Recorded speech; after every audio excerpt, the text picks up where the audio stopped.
Avant d'utiliser le théorème de Thalès, il faut d'abord être sûr qu'on est dans une configuration qui permet de l'appliquer. Dans cette vidéo, on va voir comment la reconnaître et ce qu'il faut vérifier absolument. Donc on peut utiliser Thalès uniquement si ces deux conditions sont respectées.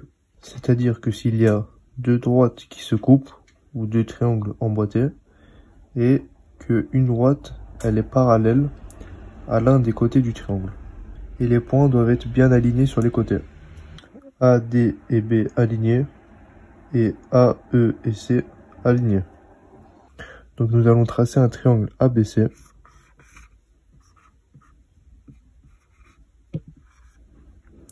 Donc je vais placer un point D sur le segment AB et un point E sur le segment AC. Je vais tracer la droite DE qui est parallèle à BC. Donc ça, c'est une très bonne configuration de Thalès. Donc maintenant, je vais vous donner un exemple d'erreur qui est très fréquent. Parfois, on peut penser qu'on peut utiliser Thalès alors que ce n'est pas le cas. Donc par exemple, si les droites ne sont pas parallèles. Dans ce cas-là, si les droites ne sont pas parallèles, Thalès est interdit. Car DE et BC ne sont pas parallèles. Donc il y a une autre erreur qui est très fréquente.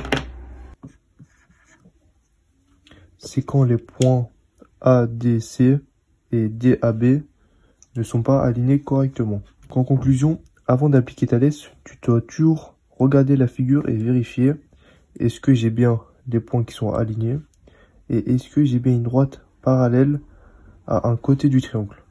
Sinon, on ne peut pas utiliser le théorème. Dans la prochaine vidéo, on fera un exercice type brevet où il faut justifier qu'on peut utiliser Thalès.